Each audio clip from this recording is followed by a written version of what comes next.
Hello, everyone. My name is Jose Hinojosa, and my research topic is English language learners and academic success. My experience with qualitative research. My experience with qualitative research is moderate. I had been exposed to qualitative research unknowingly in my high school days. I was part of a nonprofit organization called the Llano Grande Project, where I learned how to interview, transcribe, interviews. I had no idea that I was learning these skills and I would be using them at a later date. But fortunately, I was exposed to these and I'm very thankful for it. So um, much of the experience was not as hard as I thought it was going to be, except for the latter parts. So it says, although this portion of the qualitative research was not so difficult, the overbearing part of the study was the grounded theory method, which consisted of three different types of coding. Open coding, axial coding, and selective coding are something that I was not entirely familiar with. I initially had difficulty after the transcribing phase and had to create codes, then group them into themes, eventually coming up with a selective coding or overall theme of the research study. So the three different codes I was not too familiar with. The open coding, had no clue what it was. Axial coding, same thing. And selective coding, I had no clue. So I had to do a little bit of research. I had to go through the readings to familiarize myself with what these things were and so forth. Topics and main ideas in this presentation. In this presentation, the topics that will be discussed are as follows. A research topic and purpose of the study, participants, the location where the research study took place, data collection methods, the data findings, limitations of the study, conclusion, and references. A research topic. Now, the research topic is about finding out what some of the deciding factors are that help English language learners achieve academic success on a consistent basis in a classroom setting. In this research topic, English language learners' academic success is a topic that educators are very interested in. I myself work at a Title I school, and we do have our population of English language learners is very high. Although that it is high, the majority of the English language learning students are in the elementary side. My topic would be mostly dealing with middle school English language learning students. What is the purpose of the study? There is a very clear need for understanding why some English language learners are not successful in a classroom setting. So this comes from personal experience. I myself was wondering, what can I do, or what are some of the deciding factors that can help my students in the classroom? The purpose of the study is to find out which specific qualitative data points could help aid educators in the classroom to better understand what concepts and strategies are needed to help English language learners become successful academically. The main goal or objective is to understand the perspective of the ELLs through a focus group of students that will be interviewed at the finality of the research study. Participants. The purpose sampling method was used intently because of the pool of participants for this research study was limited. So for this research, the pool, like I said before, was very small. There was only a pool of 10 students, which fit all the criteria, which I will talk about next. So it says specific characteristics include 8th grade students, which was one of the main ones, English language learners, which is the most obvious one, and participants that showed interest in this research study. So out of the 10, I only had 5 who showed interest, and I only wanted to select 3 to keep it even more limited. The purpose sampling was also used because of the expert knowledge that the participating educator had of the students in his 8th grade class. That also included a small sampling pool of English language learners. So the purpose sampling method was used because of the expert knowledge that I had with the 8th grade students. I knew the criteria that was needed for the students. I already had experience teaching them from 6th grade, 7th grade, and now in 8th grade. So this was one of the most important factors in deciding who would be a participant. So another one of the things that was required was was to have a variety. So I did have very limited amount of participating students that were male. So I'll talk about that a little bit later.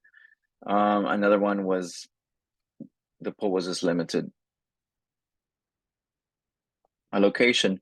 The research will be done at Excellence Leadership Academy, which is a small charter school in Mission, Texas, and the participants will be 8th graders.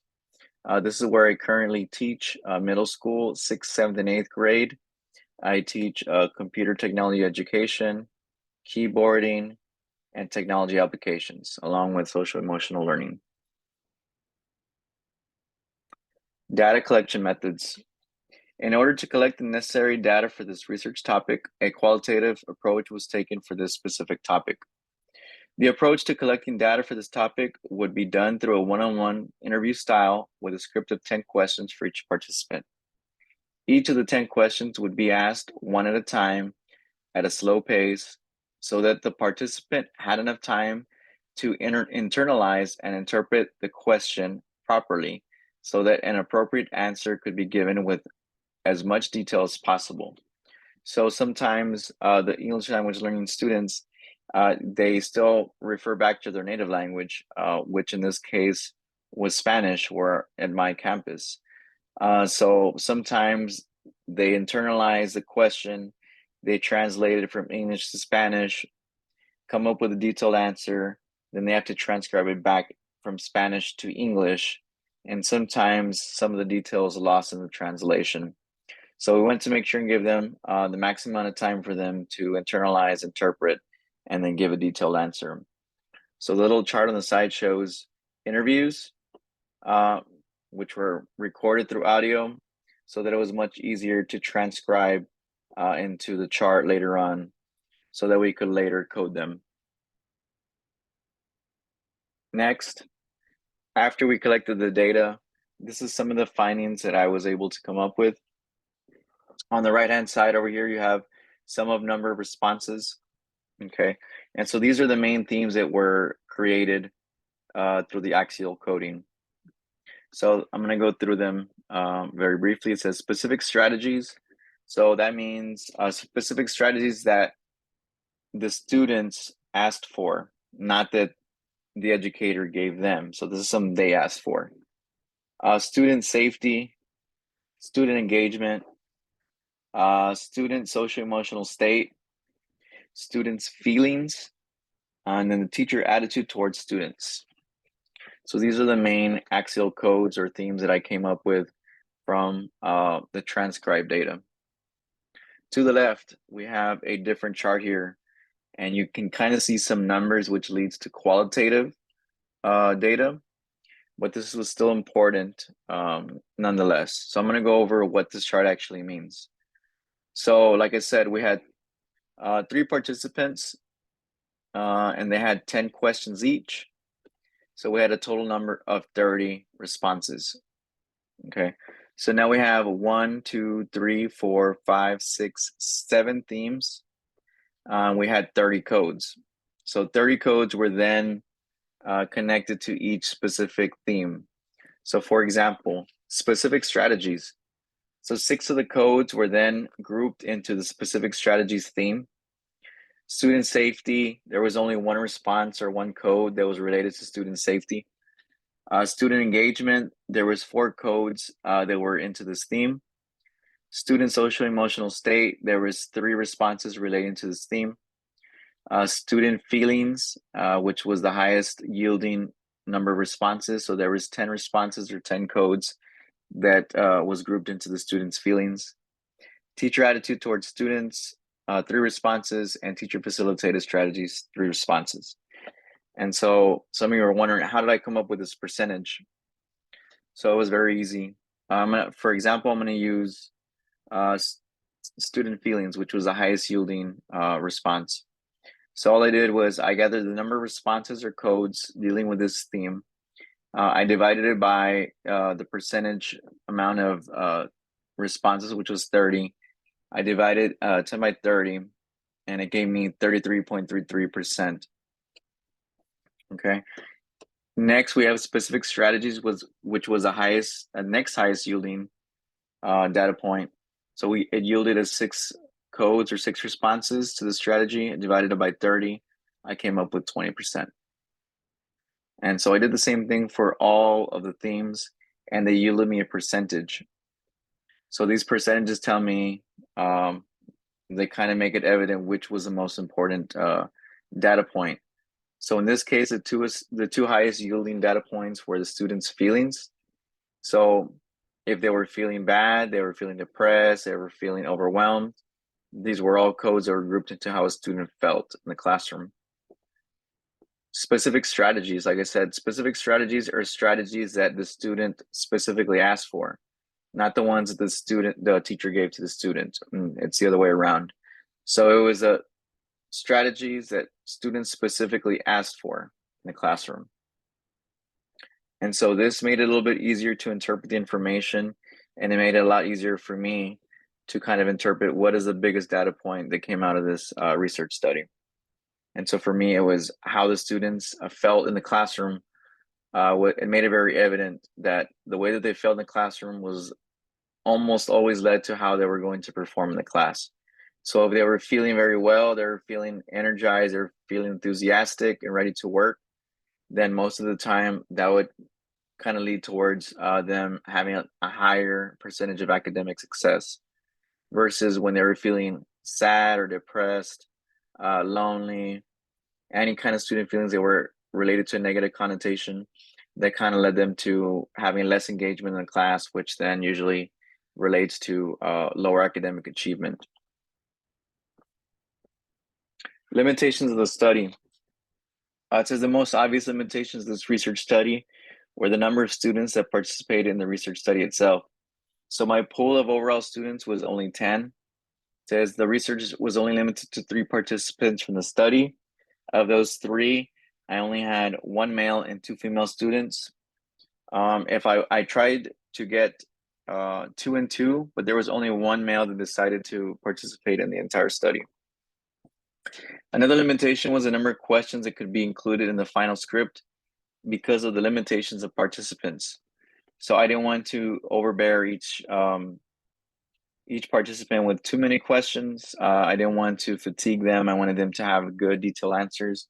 And that is why I kind of limited the number of questions to 10.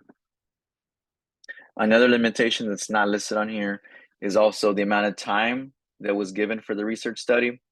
I feel that maybe if I had enough time to do the research study again, then more people would participate in this research study, which might yield better results or different results.